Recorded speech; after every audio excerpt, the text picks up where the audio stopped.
The 7th minute, I looked it over and I see a correction. Okay. There's, it's down that we need 6 more windows, we only need 4.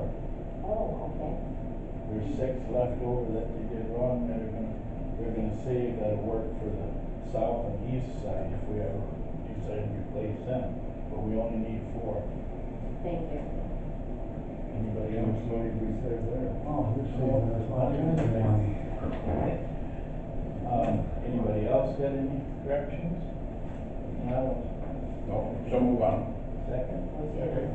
All in favor, say aye. Aye. Opposed, same sign. Motion carried. How about the agenda?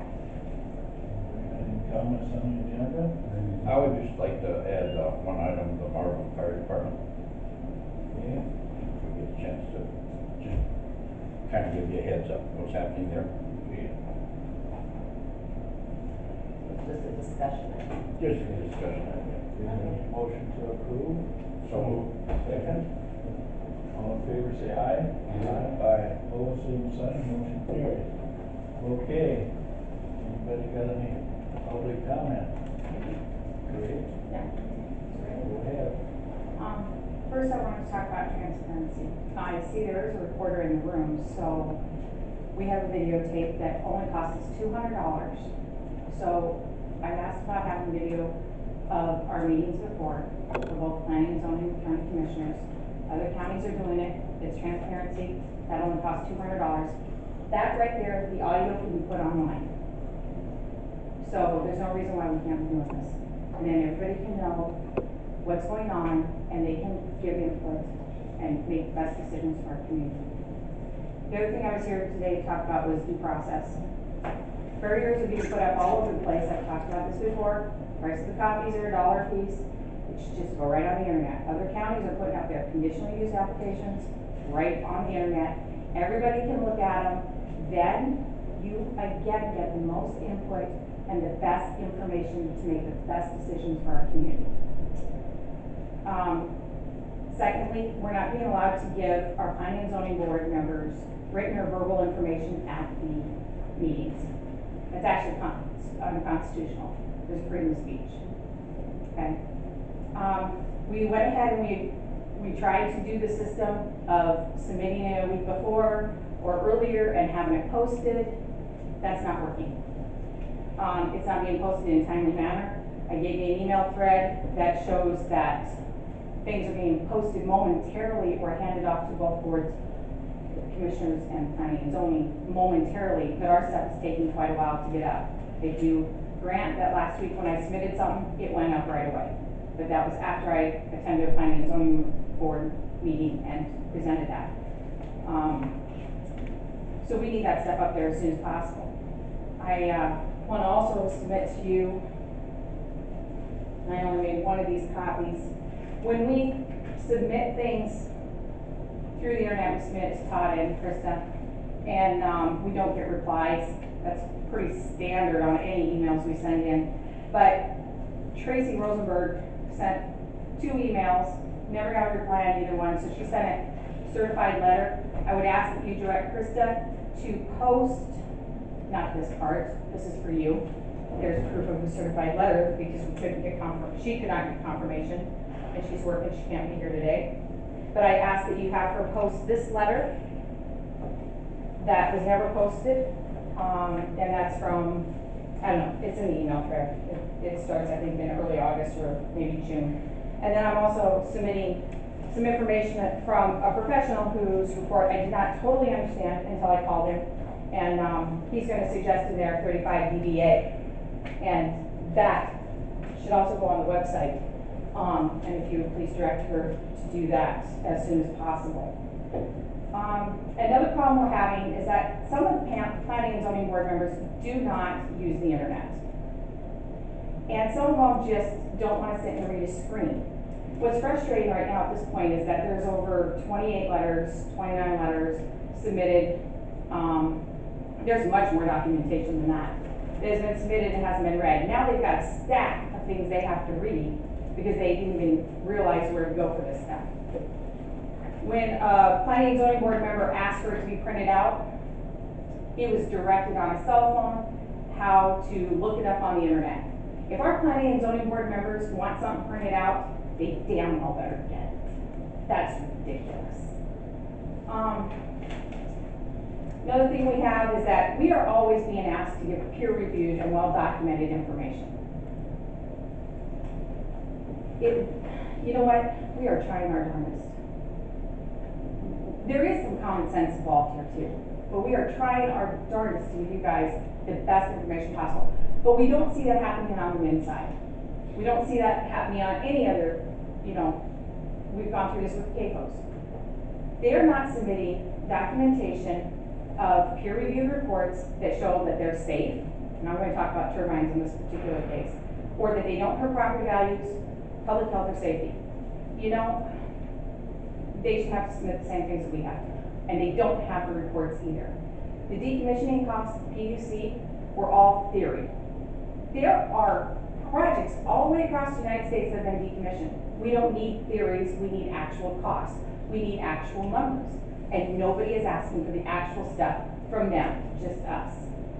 I also want to know why nobody has asked why non-participators should have to donate part of their land for flicker, noise, or infrasound.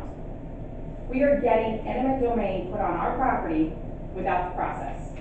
And you guys have already dealt with this once with the CAFO manure pipes. And it's going to be a problem. That flicker goes 10 times the rotary diameter, and it affects property values, it encumbers the land, it affects how we use our land. And that's why we asked for 2-mile setback with a waiver, because they have effects that go 2 miles according to the maps they have submitted to the PUC and to this county. And nobody is listening to that. Why hasn't WIND had to prove the tax benefits? Where are the net tax benefit studies that include the socioeconomic costs to our community? Let me give you some of my numbers. First of all, Oklahoma's ex-governor Frank Keating says wind turbines were $1 billion mistake, and he calls it corporate welfare. In Douglas, Wyoming, before the fracking boom, they built a hotel for temporary workers. Then they had to add on to the domestic violence center. In fact, when I went and Googled some information yesterday, I cannot believe the mess that town is now. It just scares me to death. I called out there, it's a ghost town. Then they had to hire more deputies, EMS workers, and investigators. Crime rate went up. We first heard about the drugs, we heard about the DUIs, then we heard about the violent crimes, almost doubling in 3 years' time with temporary workers. People and families moved away. In fact, I called out there, I couldn't find one single person that I used to know, except for my chiropractor. All the people in the newspaper, all the people downtown, they're gone. People and families moved away. The tax base dropped, the businesses closed, there were no customers and no employees. Those are those costs. I shouldn't have to tell anybody in this room what it costs to the health of that community and the members there. So I want to know why WIND isn't having to answer the real cost to our community, and I want to know who's asking that question.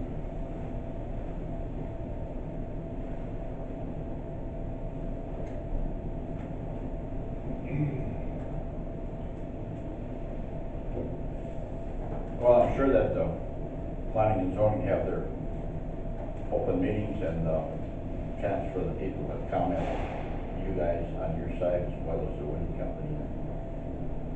Here we're lucky enough in the United States to live in a democratic society where everybody gets a chance to speak and the majority rules, whether it's your side, the wind side, or whatever side it is. That's just the way it works. If you have in any county, if you have anything major that comes up, there's always two sides to it. There's always people for it and there's always people against it. And so all you can do is kick the ball around and people that are on the planning and zoning and make the decisions, that's kind of the way it works. Can you ask Mike Mock if we've been allowed to speak at meetings? Absolutely, you have. Not every meeting, but when it was in the minutes that you would be, or on the agenda that you were to speak. Not And every then you meeting, put no. your name down and everybody that was they've even asked twice, 3 times for you to speak. Correct? Right? Not at every meeting we've been allowed Not to at every speak. meeting, but when it's been on the agenda that you were allowed to. You know, some of them weren't public meetings, some of them were just information for planning and zoning. And we are. And that was the way it was on the agenda, correct? I don't know, I'd have to look at that, but at those meetings, you should have had information from us, and some of the members did not have that before the meeting. I don't know that, I guess. Okay, well, that was admitted to at that last one. And we are a republic, not necessarily majority rules. And there's a reason for that.